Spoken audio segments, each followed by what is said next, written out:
My Myriad of Mimicry. There are others out there. They walk, talk, and smell like us. But they aren't really us. I'm not sure I'm myself. Are you sure that you're you?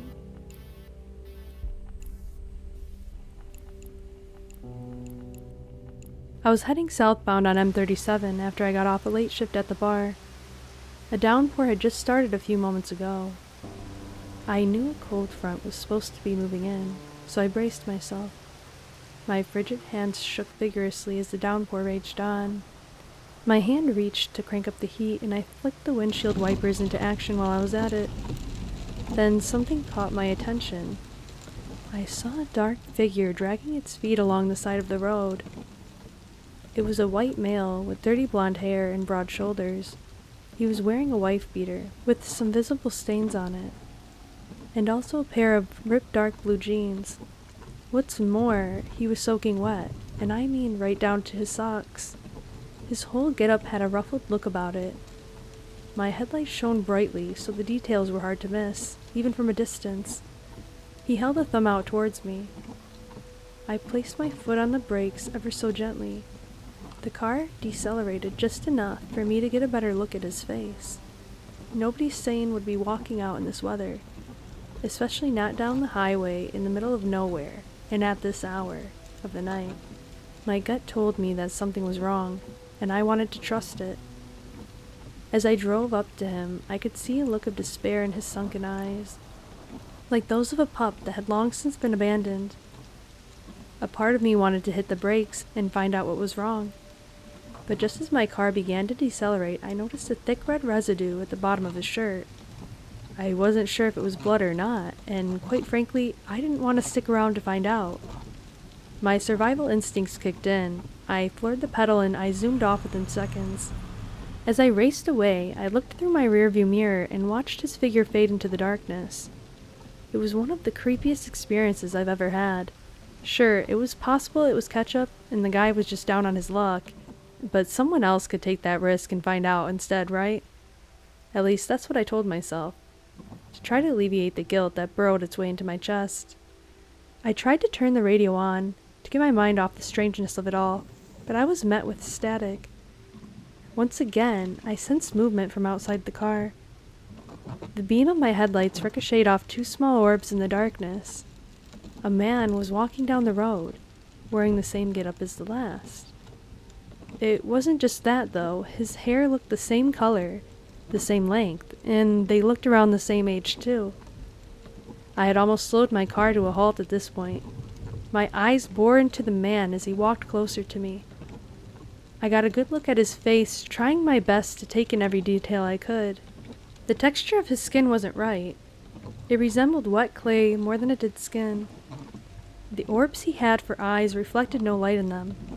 It was like looking into a cloudy night sky with no stars, and no moon. They were empty. The facial proportions looked as if they had been hastily forced together to make something to resemble a human. Although they had failed miserably, I felt like I was losing my mind, and whatever was outside my car could in no way be an actual person. My hand slid along the side of my car door. I fumbled at it and ended up hitting the lock a few times. The thing was standing right outside my passenger side door now. I felt an uneasiness rise in my stomach and gripped the wheel firmly. My body tensed up, and when he reached for the handle, I floored the pedal and sped away, this time with much more urgency. I wanted to get away from that thing as soon as I could. As soon as I had gotten to a safe distance, I frantically reached for my cell phone and dialed 911. 911, what is your emergency? A masculine but somewhat soothing voice briskly responded over the phone. I would like to report a... At that point, it occurred to me that I wasn't really certain why I was calling. I just felt like it was the right thing to do at the time. I would like to report two very strange individuals who were walking down Highway M37. They were sketchy and one of them looked very creepy, but the crazy thing was that both of them looked almost identical, except that the second man looked weird. I babbled, without a clear idea of how best to explain myself. I couldn't help but wonder how stupid I must have sounded to the police officer. My story sounded dumber and dumber by the minute. The words were great in my head, but out loud, not so much. After I was done explaining, there was a momentary silence. I could feel the officer trying to wrap his head around the story I'd just told. Okay, sir. Did these strange individuals pose any threat to you? Were they armed? The police officer asked. My mind flashed back to the first man, and the helpless look in his eyes. I wouldn't really say threat. Okay, one of them had blood on his shirt, but then again, it may have just been a ketchup stain. Just as the last bit slipped out of my mouth, I immediately regretted it. If I sounded dumb before, he probably would have thought I was a complete moron at that point. Okay, sir, let me get this straight. You're saying that you left two individuals, of whom one was possibly injured, out there in the storm? The officer inquired. His tone was a bit intense, but he was still trying his best to sound professional. I wanted to tell him about how creepy the second guy looked, especially with his otherworldly eyes, but somehow I felt that would only make matters worse. Well, yeah, no, not exactly. Something just didn't seem right about... Abruptly, I was cut off by another question. But this time, it sounded more like an interrogation. Right. You've mentioned that already. And what did you say your name was, sir? My throat ran a little dry as I detected the tone of the question. I couldn't help but notice the change in the pitch of the man's voice as he added the sir at the end, almost as though it was a forced courtesy. I cleared my throat and responded, my name's Oliver O'Brien, sir. I could hear some chatter in the background over the phone. It was obvious we were no longer alone on the call. All right, Mr. O'Brien, so let's recap your, complaint. He paused and sighed audibly into the phone before he continued. You're calling the Traverse City Police Department to let us know that you saw two poor, soaked, and possibly injured men walking through a thunderstorm, and you refused to give them a lift. Is that your complaint? Was their walking that offensive to you, sir? The sudden accusation caught me off guard and made my face flush with embarrassment. I went mute. I held the phone away from my ear, wondering if I should have even bothered calling. I brought the receiver back to my lips and stammered out an answer. While hitchhiking is illegal on major highways in Michigan, sir. There was a long pause on the receiving end before the officer let out another barely audible sigh, once again as he said, Well, that is technically true. Don't worry, Mr. O'Brien. We'll send a unit to go check it out. You have a safe ride home now. The officer concluded with a tone so patronizing it made my stomach turn. Before I could even respond, my phone was letting out that monotonous buzz that we all know too well. I tossed my smartphone onto the passenger seat, tightened my grip on the steering, and finished my ride home. I got home, drove the car into the garage, and pulled the key out of the ignition. I tried to yank the door open, but it wouldn't budge. Was it broken? I tried again, but still got the same response. I was getting antsy and slightly frustrated, but after a few tries it dawned on me. I let out a dry chuckle. Huh. Fucking nerves, I muttered beneath my breath. I had forgotten that the lock of the door was still pinned down. It was just excess nerves at work, but it was nothing some good old-fashioned sleep couldn't fix. I made my way into the house and double-checked the locks on the doors. I was still a bit startled by all that had happened, but honestly, who wouldn't be? As I made my way into my soft cushioned bed, it welcomed me into its warm embrace. I was just happy to forget the events that had unfolded that day, and finally put them behind me. Tomorrow will be a better day, I whispered to myself, as I gave into the sweet allure of lady sleep. My eyes snapped shut. Quite contrary to my wishful muttering, tomorrow did not turn out to be a better day, not by a long shot. I was awoken the next morning by a heavy pounding sound coming from my front door. It sounded like someone or something was trying to break the door down. It couldn't have possibly been a robbery. The sun was already out, and I lived in a small town where everyone knew each other. I leaped out of the bed and raced towards the window. It was in prime position for surveillance. I could see the entire lawn from there. I gently drew the blinders open and peeped through. 2 Ford Crown Victorias were sitting outside my house. "What is going on? What the hell are the cops doing here?" I muttered to myself. Then I grabbed a robe from the bed and ran downstairs. I took a quick glance at my phone as I descended. It was just past 7 a.m., just as my feet leaped off the last staircase. The heavy pound came again. The door hinges threatened to snap off at any moment from the incessant assault. I was so frightened that my heart almost leapt out of my mouth. I opened the door without hesitation. Then I was greeted by the ferocious glare of 4 men in blue. There was a bit of an awkward silence as my eyes scanned their faces.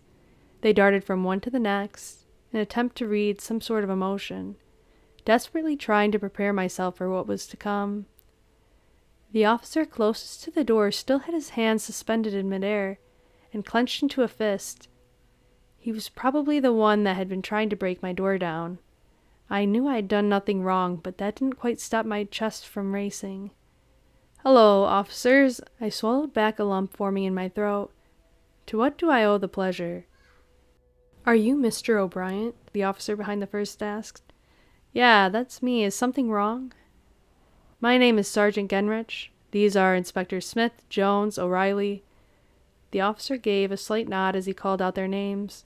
I recognized that smooth yet condescending voice in an instant. There was no doubt about it. Sergeant Genrich was the officer I spoke with last night. With that realization came an increased sense of uneasiness in my gut. Genrich was a balding and rotund man. He was probably the most senior of the 4. Smith and Jones were standing behind, covering the perimeter. Both men looked a bit young, like they were fresh off the academy. O'Reilly, on the other hand, was the one trying to break the door down. He had this weird, bushy mustache on his face. It almost looked like a dead squirrel. He looked stern and sinewy, like the kind of guy who liked to kick puppies for fun. My eyes drifted back to Sergeant Genrich. "You called the Traverse City Police Department last night about a hitchhiker you saw on the side of the road? Is that correct? A man in a wife beater, dark blue jeans, dirty blonde hair?" My lips formed into a smile as a wave of relief washed over me. "That's right. Did you guys catch him?" Inspector Smith threw his face away in a hurry, while Inspector Jones's face transitioned into a grimace. He looked at the ground and tried to hide it, but it was pretty hard to miss. There was an awkward pause. My bright smile quickly receded. "Is something wrong?" I asked, cluelessly. "Mr. O'Brien, may we come in for a few minutes?" Sergeant Genrich said. It was more of a statement than a question, as 3 of the men practically forced their way inside, and one stood at the door. I backed up and offered them a seat at my dinner table. There weren't enough chairs for all of them, but Jones and Smith seemed preoccupied with roaming the confines of my kitchen, looking for God knows what. My concerns started to rise, and so did my temper.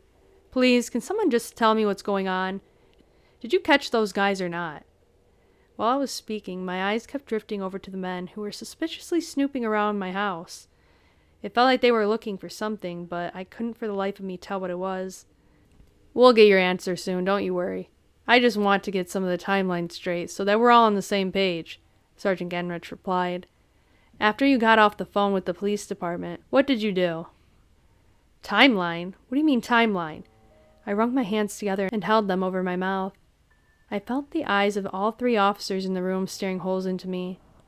As I asked the next question, "Did something happen?" Realizing he wasn't going to get a peep out of me without giving any further details, Sergeant Genrich finally opened up to me. For his sake or my own, I wasn't sure. "Mr. O'Brien, the man you described last night was found deceased on the side of the road early this morning." Sergeant Genrich pulled out a parcel of photos and placed them on the table. The photo showed the lifeless face of the man I had seen the night before. My mind instantly flashed back to the same dejected look he had in his eyes as I drove past. A cold chill raced up my spine. "You were the last person to have any contact with him," Inspector O'Reilly chimed in. He stared me squarely in the eye as if he was intentionally trying to get a rise out of me, and it was working. I sat up straight and pressed my back into my chair. I knew I hadn't done anything wrong, but with each breath I took, I felt like my world was closing in on me. Inspector O'Reilly placed his hand on the table, and then leaned in toward me. His head was so close that his mustache almost brushed up against my face. My nostrils were stung by the strong musky stench of his cologne, a smell so off-putting that it felt like I was catching a whiff of deer piss. "You wouldn't happen to know anything about this unfortunate demise, would you?" O'Reilly said. The accusatory tone in his voice was unmissable. He was already staring at me like I was guilty, and somehow I was starting to believe it too. My heart was racing and my hands, which I had inconspicuously tucked under the table, were shaking. I felt like I was being passive-aggressively badgered into an untrue confession. Suddenly, I felt a firm, warm hand on my already quaking shoulders. I looked up sharply. It was Sergeant Genrich's, and he was already standing behind me. When did he... I wondered in my head. He stooped down and whispered into my ears. "Relax, son. We just want to know what you did after you got off the phone with us last night. It's very important that we leave no stones unturned. It's just part of the job, you understand, right?" His voice was so calm and soothing, almost like he was trying to convince me that he was already on my side.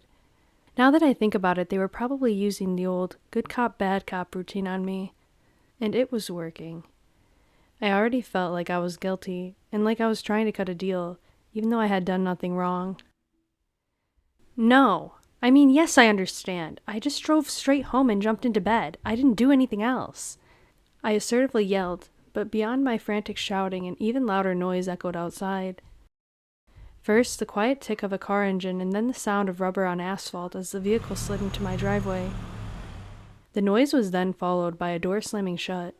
By this time, all three of the officers in the room were looking out my front window, myself included. In came a man in business casual attire, and the anger could be heard in his voice as he got to my front porch. "Move! Out of my way! I need to speak to my client." The strange, dapperly dressed man made his way right into my kitchen, just as the officers had, although his arrival wasn't an unwelcome one. The officer seated across from me, who had been the one questioning me, turned to the man and asked, "Your client? Are you saying that you are Mr. O'Brien's attorney?" "That's right. I'm his lawyer. We had a meeting arranged for this morning around 7 a.m., although as you can see, I'm late." The mysterious lawyer oozed confidence. His jet black hair was so slickly oiled back that it looked impossible to replicate. I'm glad the officer was turned away from me, because I had the same look on my face right now as all the others. I had never seen this man in my life, but I was relieved that someone here was on my side at least. His timing was perfect. It felt like I was a black rabbit amid a hungry pack of wolves, and they were sprucing me up for supper. "All right then, counselor, may I ask what your name is?" Genrich quizzed, arms akimbo. His stare was so steely, it could riddle a man with bullets. The other officers also joined in on leering at the lawyer. None of that seemed to faze him, though, not in the slightest bit. "Anton Flitwick is my name, litigation is my game," the fiery attorney retorted. "Here's my card, officer, please don't lose it." He forwarded his business card to Sergeant Genrich so vivaciously that it felt like he was doing a card trick. "Well, Mr. Flitwick, it's a pleasure to meet you. I'm Sergeant Genrich, and these are—" "I don't care who you are. All I care about is seeing the warrant." There was a pause as the man stared down Sergeant Genrich, his hands motioning towards him. "You do have a warrant, right? To be here?" With each word my new lawyer spoke, more emphasis was added than the last. "There's no need for a warrant. We're just here to clear the air before anything drastic happens." "Oh, right. 4 of you came here just to clear the air. I bet Oliver didn't even invite you inside, did he? Did you, Oliver? Did you let these men in your house?" I was too enthralled in the scene unfolding before my eyes to register there was a question directed at me. The second question arose, and I snapped back to reality. The man had made his way to the table, and a hand gestured to me. Well, did you invite these 4 kind officers into your house? No, I didn't. They invited themselves in. I didn't even get time to react, I said with a stutter. Having been so panicked just moments ago, I couldn't have imagined I'd be giving this answer. Even now, my adrenaline-filled body couldn't stop shaking. But Flitwick's mysterious appearance had given me a new leash of hope. I clenched my hands into fists and pressed them down into the table, a meager attempt to halt the quivering my body was still experiencing. Now, wait a damn minute. Inspector O'Reilly tried to interject, but was swiftly shut down by my voluble, fire-spitting attorney. And there you have it. You came in here without a warrant, and you're intimidating the poor kid. He can't stop shaking. He's scared out of his boots. I'll have you out. Sergeant Genrich stood up, and he motioned to the other officers who brushed past the lawyer and made their way out the front door. Genrich stopped and looked back towards us. The anger in his glare was apparent on his face. Fine then, I guess we'll be doing this the hard way.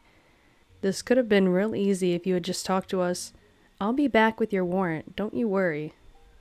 Genrich said this directly at me, although his scowling face was quickly hidden from view by my lawyer's broad back.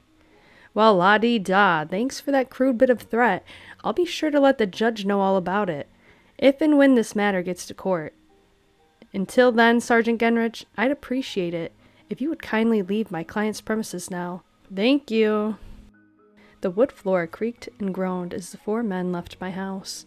I stood to thank the mysterious man that I had all too suddenly accepted to represent me, but by the time I'd gotten back to my feet, he was across my house, locking my front door. He even deadbolted it, and then he came marching back towards me briskly.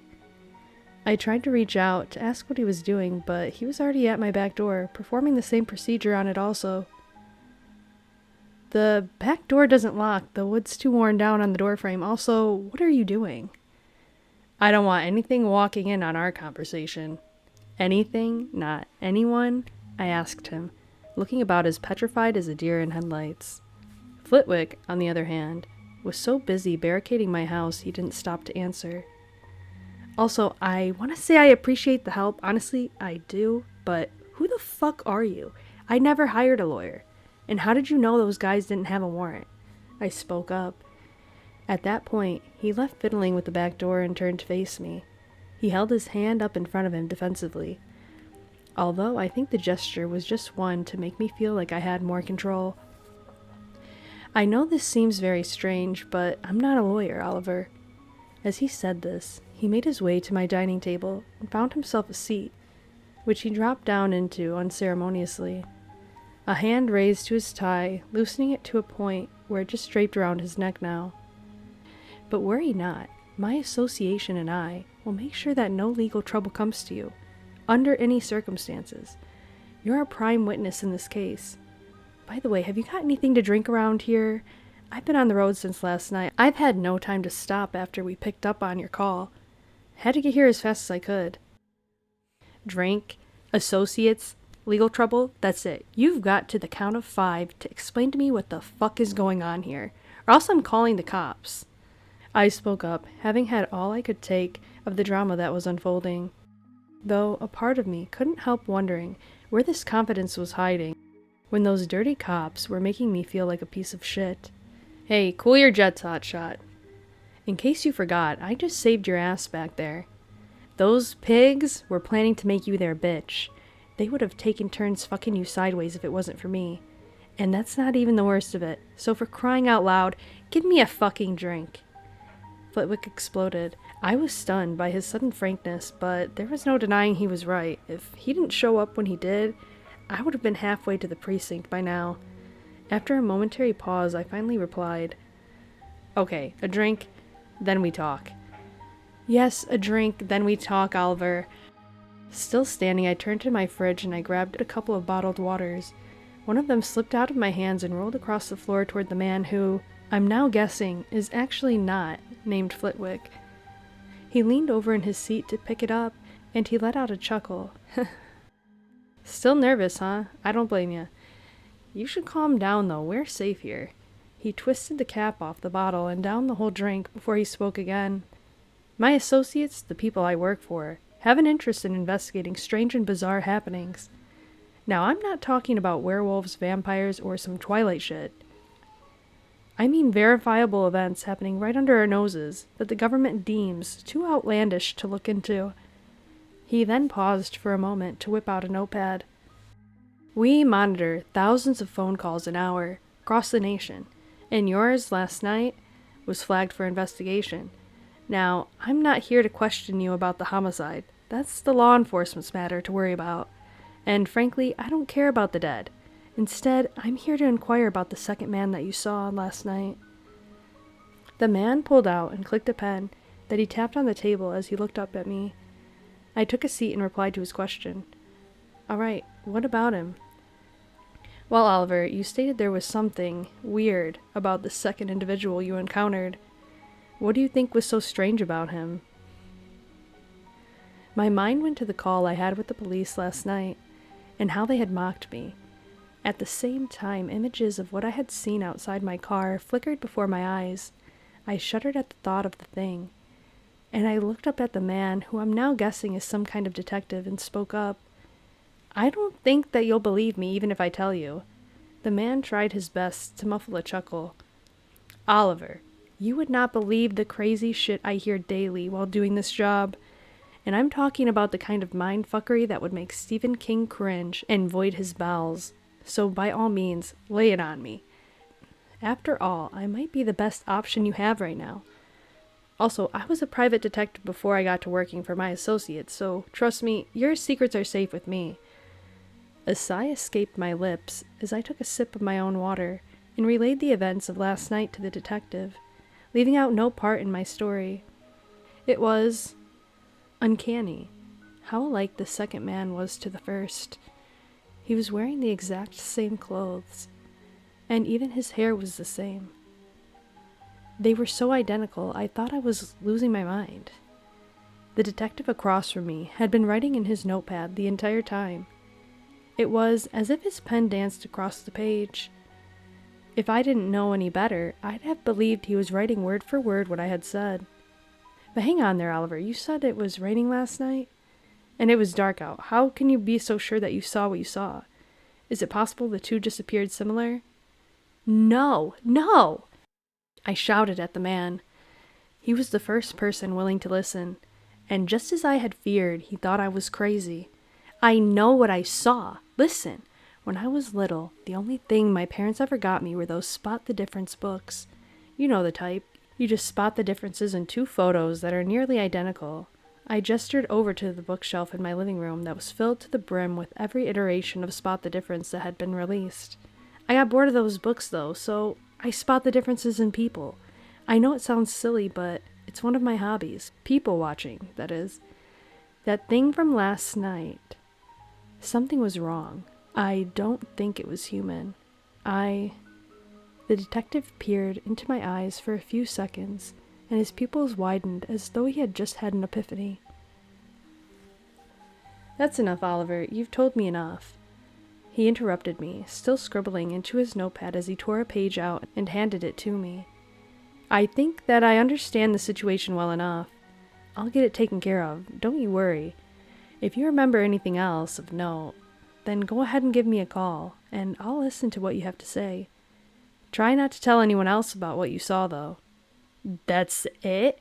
You're just going to go like that? What about the homicide? The police, they think I killed a man. And you definitely didn't make me look innocent while you were kicking them out of the house. Like I said, my associates will make sure that no litigation will be brought against you. You'll be just fine. There are bigger problems at hand here. As he said that, he stood from his seat and gave me a firm pat on the shoulder before making his way to the door. Everything will be all right. Don't you worry, Oliver. I tried to ask him what he meant by that, but he was already gone, and I had more questions than I had answers to now. I was left in my house, alone. I watched from the window as he drove off. I hadn't even learned his name, and I didn't know if I could fully trust him yet. I spent the rest of my day inside, trying to keep my mind preoccupied. I went to bed early that night. The past 24 hours had been more excitement than I'd had in years. I just wanted this day to be over. I'll get it taken care of, don't worry, was the last thing I whispered to myself before I managed to drift off to sleep. My eyes shot open as a pounding could be heard coming from downstairs, and not soon thereafter my doorbell started ringing over and over. I rolled over, grabbing a hold of my phone as it flickered to life. It showed 2:14 a.m. Who the fuck could that be? I whispered. I got out of bed and made my way downstairs. As soon as I reached the door, the knocking came to a halt, and so did I. Slowly, so slowly, I turned the cover on the peephole up and brought my eye to peer through it, and what came into view was the figure of a man in business casual attire. My lawyer, no, my detective, Flitwick, or whatever his name was. Could it really be him? I muttered under my breath. My confusion knew no bounds. He looked like the exact person I spoke with earlier that day. However, his clothes looked as if they had been put through a paper shredder and then dragged through the mud. "Oliver, I know you're in there. Let me in. I ain't got no place else to go," he pleaded. His hands waved in front of him, and he kept turning, looking behind him. He was obviously nervous. "Flitwick, what the fuck is going on? You said you were going to deal with whatever's been happening. Why are you here? It's the middle of the night." "Oliver, I ain't got time to explain. Let me the fuck in now." It sounded just like him, and those were his clothes. I wanted to believe it was him, I really did. What's something that only he would know? "Can you at least tell me the names of the police officer we talked to earlier?" I wanted this to be him. I could feel my heart pounding in my chest as I asked the question. "Are you fucking testing me or some shit? Whatever. The asshole's name is Genrich. Now let me in already." I felt my nerves calm down immediately. An imposter wouldn't know that, right? "Alright, step back. I'm opening the door," I yelled to him. I unlocked the door and opened it for him. I immediately wished I hadn't, though. Whereas he was in the right attire, and his voice matched up to what I knew. He even knew things only the real detective would know. The desperation and the nervousness in his voice were so human. Of course, I wanted more than anything to believe him. His face was far from human, though. Screw being a self-proclaimed spot-the-difference master. This one was different. Anyone could tell that this wasn't the face. Wasn't right. His entire head seemed to be made out of roots, with dirt clamped in between the crevices. His muddled face sagged over his head like the skin was made out of polyester. The only thing about him that slightly resembled a human were two round, spherical orbs for eyes that were bloodshot. "Jesus Christ!" I squealed when I finally got a good glimpse of him. His body pushed into my door, but the door chain thankfully held it shut. A hand forced its way past the threshold of the door and inside. Something was writhing underneath the polyester-like skin. It was as if Oogie Boogie himself was on the other side of the door now. I threw myself at the door. It smashed the arm again and again until finally it receded, and it clicked shut, and I turned the lock once more. My door quivered violently as whatever that thing was clawed at it. I could hear snarling sounds coming from behind the door, like I was just a few feet away from a wild animal. "What the fuck do you want from me?" I yelled desperately. With my back to the closed door, suddenly the door stopped quaking and the noise subsided. I wanted to collapse and just be happy it was over, but in my peripheral vision, I saw the creature bolt past my window. It had knowledge it shouldn't have. It had Flitwick's memories from earlier today. It knew the back door didn't lock. My fear was overtaken by a drive to live, and I forced myself up the stairs, skipping several as I made my way to my room. I locked the door behind me and grabbed my phone from my bedstand as I hastily dialed in the number that the man had given me, and brought it to my ear. It hadn't rung more than twice before I heard an all-familiar voice. "Geez, Oliver, do you know what fucking time it is?" I didn't know what to say, but the first thing that came to mind was, How did he know it was me? Did he already have my number saved? Am I speaking to Flitwick, the real Flitwick? What's that supposed to mean? Of course it's the real. He sounded as if he had a chuckle in his voice when he had asked me that, but he had stopped himself and changed the direction of his dialogue now.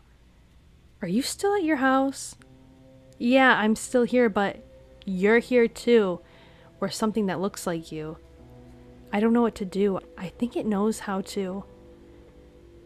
This time I was the one to be interrupted. A deafening roar echoed from downstairs, like the shriek of a wounded bobcat. The blood-curdling growl was then followed by footsteps, making their way up the staircase with as much energy as I had just come up with. My entire doorframe shook a moment later, once, then twice. I dropped my phone, pushing my bed against my door to barricade myself in the room. In between the bombardments of flesh bearing into my door, audio sputtered from my phone still. But I couldn't make it out anymore over the sound of the blood pounding in my head. Maybe that was just the pounding of the door before me, though. I threw myself against the bed, pushing it against the door. My hand scrounged through the covers of my bed, taking a hold of my phone as I hastily brought it to my ear. Don't let it touch you. Don't let it touch you. Don't let it touch you. What he had been screaming over the receiver the entire time, like a broken record. No shit, Columbo. What the hell happens if it touches me? I shouted back. My hand shook, and I could barely keep a hold of the phone in my hands. What we're dealing with here is a pack of mimics. If you come into contact with one, it'll begin to take on your appearance, but it can't finish the transformation until it fully replaces what it's trying to copy. They'll stop at nothing to kill the original. I tried my best to soak up the information like a sponge. I'd find it hard to believe if I hadn't seen what I had seen at my front door. But the mimic looks just like you. Did you get touched by it? No, I'm not sure why that is, but you need to keep away from it until I get there. Can you do that? I would have replied, but just then an incessant bloodied fist had forced its way through my doorway. It was followed by another hand that slipped through the entrance, prying away at the door. The door quickly splintered under its strength. There was now enough room for its head to fit in the hole it had created. I got a better look at it now. The shape of its face, rudimentary shapes, blocky, as though it was molded together with wet clay. The texture wasn't much different from the wood of the door it was scraping against. I could see its eyes. It scoured over the room lazily before it focused on me. The creature's eyes were the most human-like part about it. They oozed hatred all over my body and bored holes into my soul.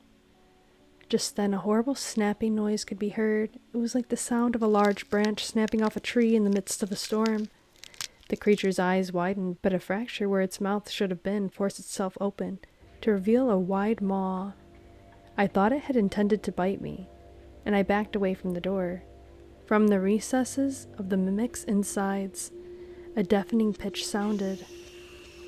My world shook before me. My entire body was assaulted by pressure. It felt like my eyes would pop from my skull at any moment. By the time it ended, I had emptied the contents of my stomach on the ground, and I was only holding myself up by pressing my forearms into the ground. Something wet was rolling down the side of my face.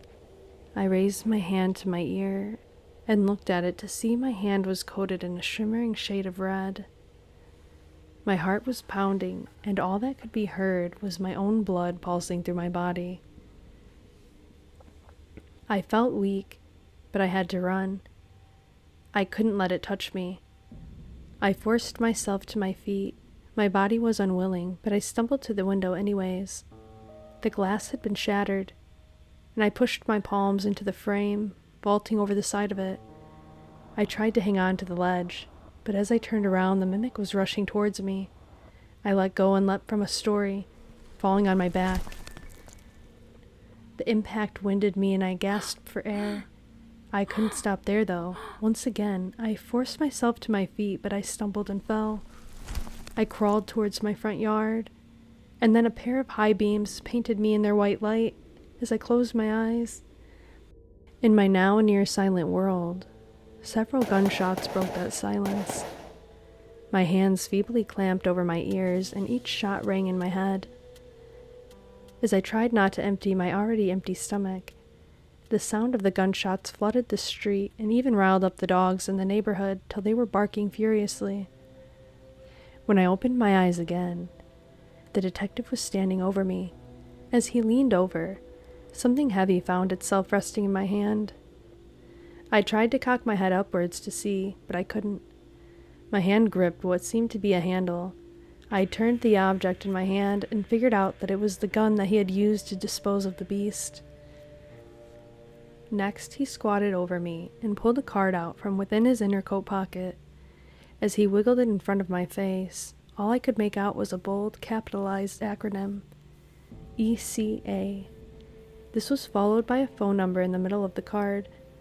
He snuck the card into my pocket, and that's when the blue and red lights began to shine in the distance, and the private detective took off towards his car, leaving me there. I drifted in and out of sleep after that, and don't remember anything. When I opened my eyes again, I was in a hospital bed. The news was broken to me that I had suffered from severe hearing loss and a grade 2 concussion. The police came and tried to question me, but thankfully, due to my injuries, they didn't stay long. I wouldn't be of much help anyways, unless they were shouting loud enough to cause a scene. I couldn't hear them. A few days later, I was discharged and sent back into the real world with a hefty bill to my name. I made that phone call a year ago. After extensive and thorough background checks, I had a new job. The hiring process was actually expedited because I had a certain Brendan Emerson that vouched for me. Apparently, that was the private detective's real name. I see him from time to time at work, and I still call him my lawyer sometimes just to tease him. My new employers paid to have me relocated to be closer to work. They covered all of my medical expenses from my time in the hospital, and they even paid to have me get a cochlear implant surgery done. My new position is something like that of a dispatcher. The ECA, or Emergency Cryptids Agency, is the first line of defense for identifying and neutralizing any potential cryptids that appear in the North American region. We check flagged calls, social media posts, and any strange happenings that draw our system's attention. I decide who does and what doesn't make the cut, and then send a field agent out to look into it further.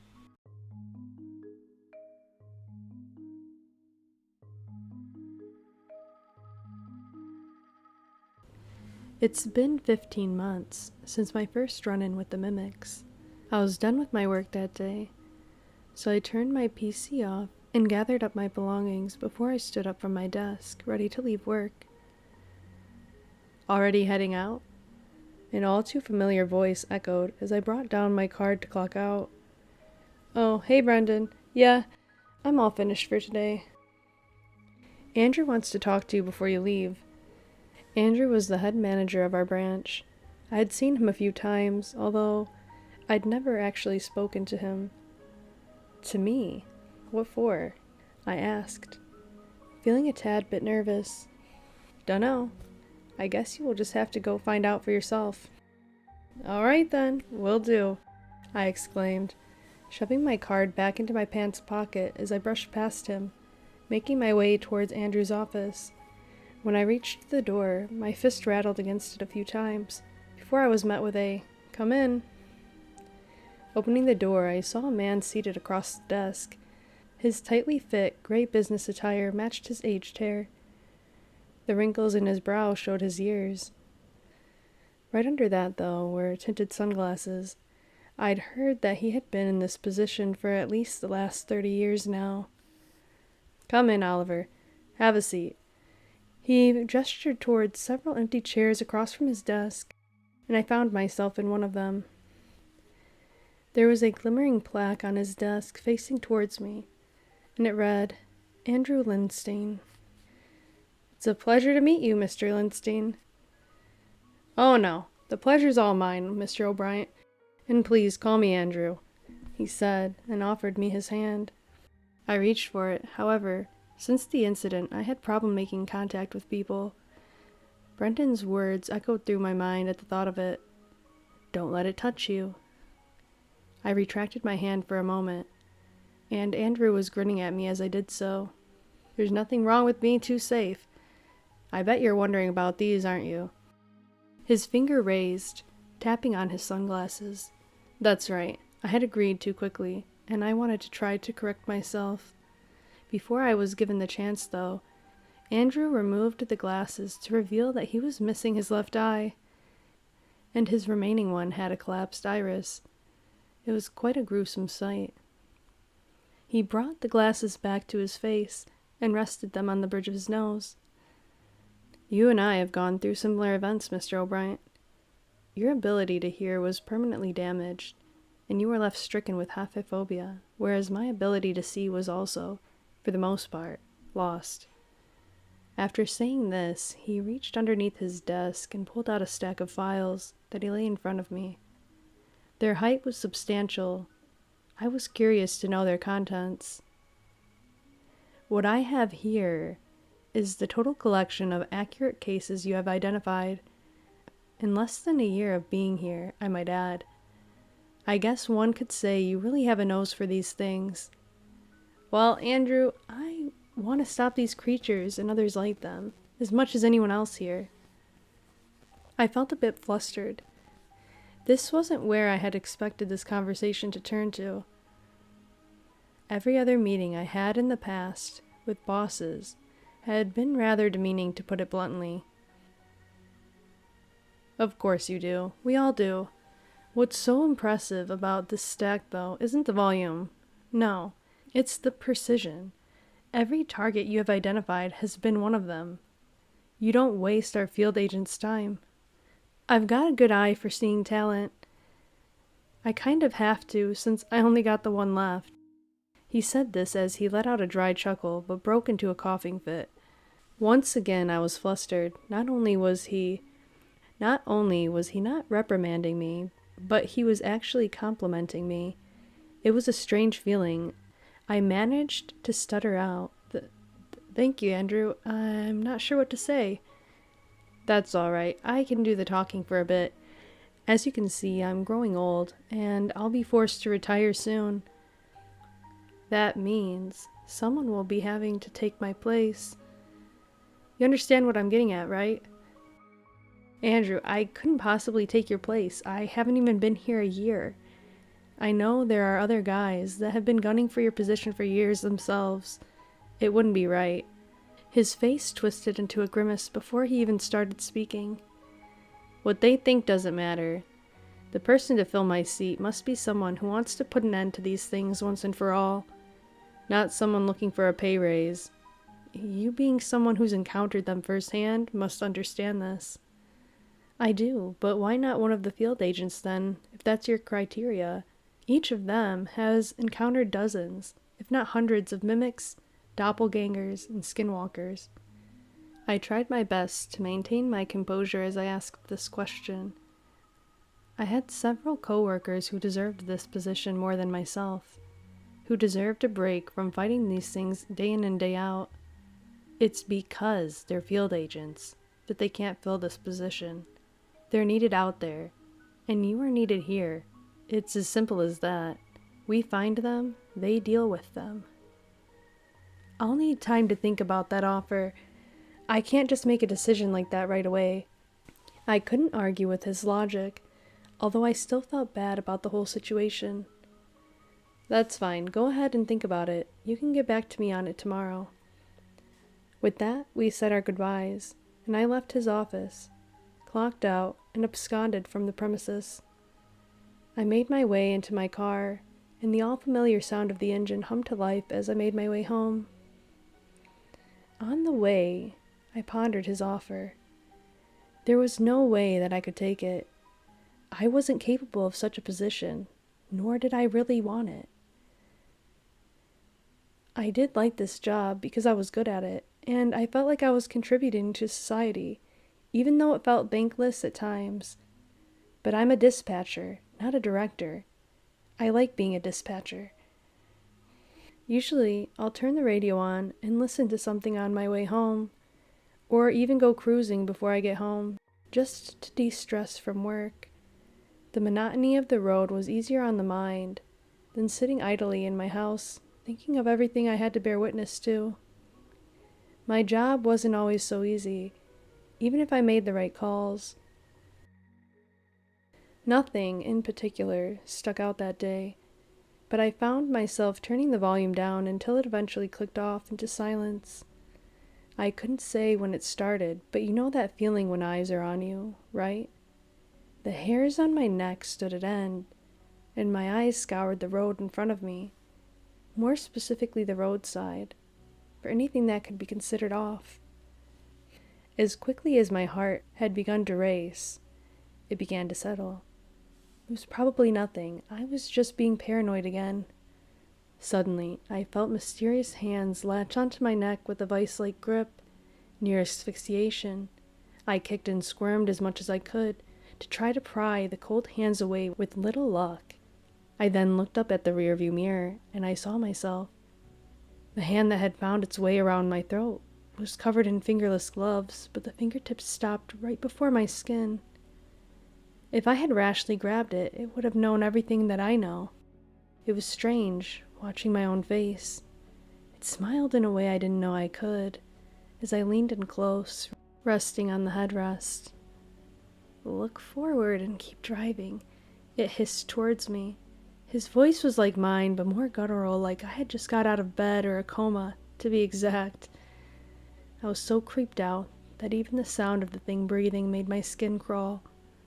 My eyes snapped back onto the road as I narrowly avoided rear-ending the person I had just been behind. I had unknowingly put the pedal to the metal in my fear-induced stupor. "Why haven't you touched me yet? You must know who I am." Truth be told, not a single person in my department knew why these things acted the way they did. Some were easy to catch, and others had seemingly unknown vendettas against specific people. "Of course I know who you are, Oliver. That's exactly the reason I haven't brought you back yet. I wanted to talk to the human Oliver just once before sending him on his merry way." It had a tinge of sincerity in its voice, but then again, they knew how to mimic any emotion they were aiming for. My eyes flicked upwards once more, trying to capture the look it had on its face.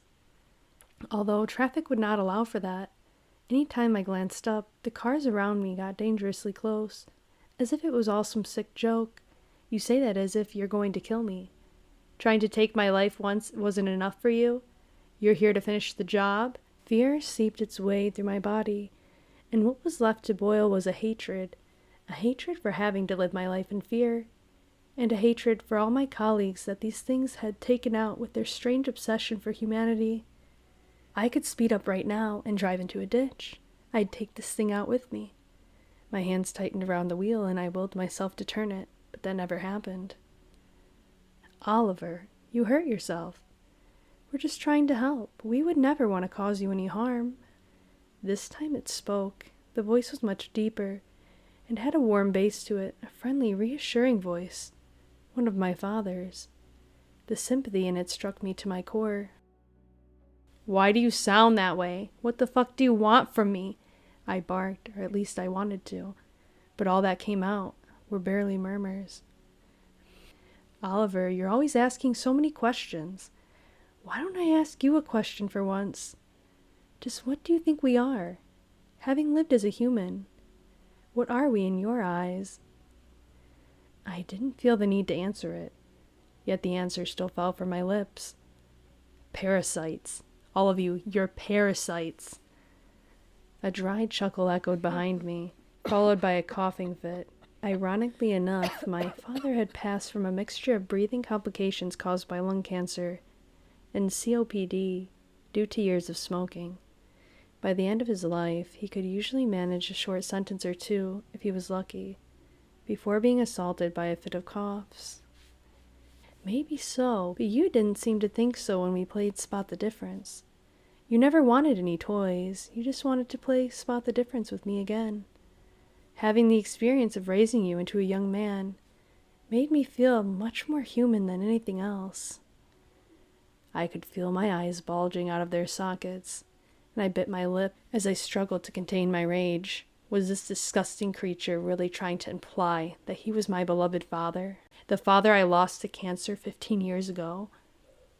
I knew they were capable of stealing memories from those that they touched, although all the training told us that this effect only lasted for 3 days, unless that information was passed on from one to the next. For this one to have my father's memories, it must have been passing them around for the past 15 years, diligently holding on to such memories for so long. There was no way I was going to entertain the thought that he was right, but the mere fact that I had no strong evidence to refuse him made me more livid. At this point, I was practically foaming at the mouth. How dare you! First, you make my life a living nightmare. Now you are trying to mess with my head. Let me tell you how this is going to go down. First, I'm going to put a bullet through your skull and skin you alive. Then I'm taking you to our eggheads back at the lab so they can cut you open and figure out what makes you tick. And then, before I could finish my rant, the mimic cut my words short. The tone of his voice, this time, was far more serious than it had been prior.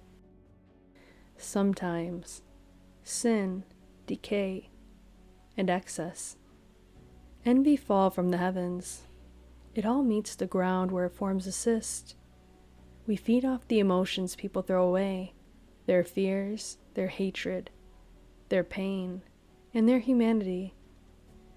This nourishment is what gives us life, a soul. All along we were too busy trying to imitate what we came from. We were too set on becoming perfect. We desired beauty, but we didn't understand symmetry. We wanted compassion, with no emotion as the backbone. We were going about it all wrong. There is no perfect human. Perfection will stick out. To be truly perfect, you'll fall when you should stand. Say the right things at the wrong times. Knowingly make mistakes. The entire time, we tried only to mimic what we weren't given. The opposite of sin, fear, hate, pain. Humanity. Our greatest failure, you'll understand soon. With this, an icy cold finger brushed across my neck. Along with his hand, it must have been the touch of death. An immense pressure built up in my head. A slideshow of lifetimes cascaded across my vision. Hundreds, thousands, millions of images flashed before my eyes. Thousands of years of knowledge flooded my mind in an instant. What was happening to me? Was he turning me into a mimic too? I remembered the sad, desperate eyes of the hitchhiker I left behind when this all started. I remember a car slowing down and then speeding away right before saving me. There's no way I was going to end up like him. Not in a million years.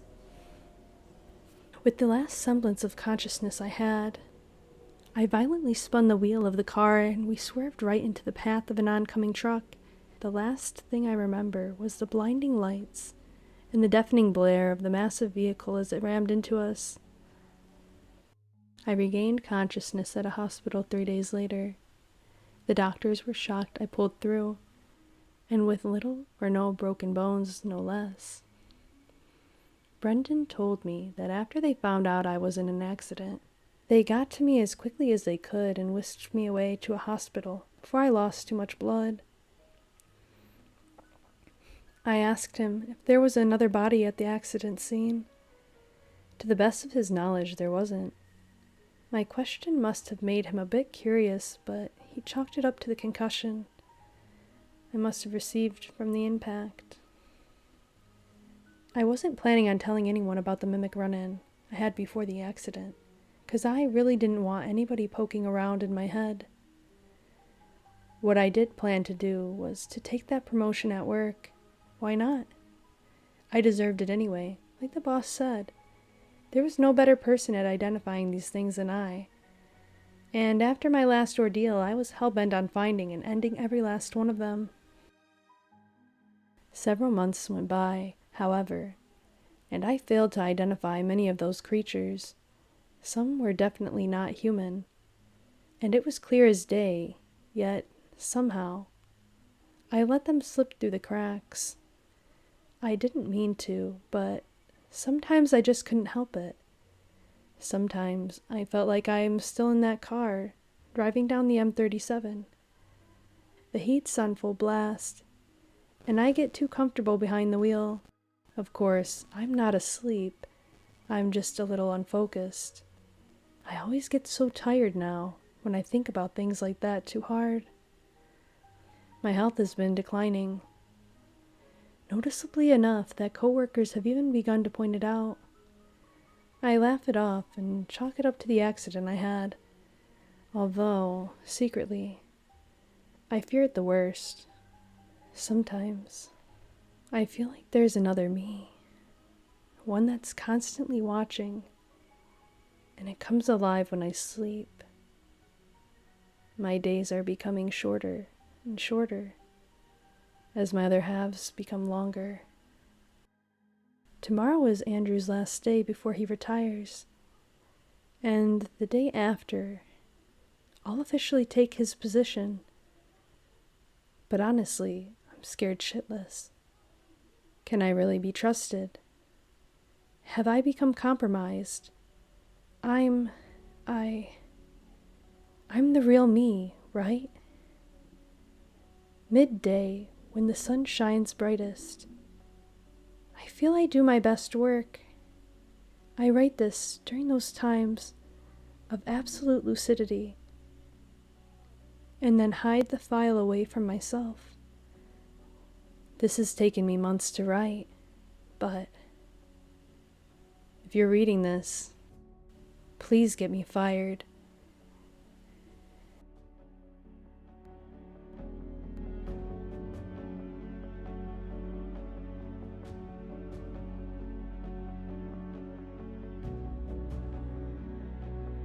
I want to thank today's author for letting me narrate their story. See further details in the description. Please like and subscribe if you've enjoyed this narration. Thank you for listening.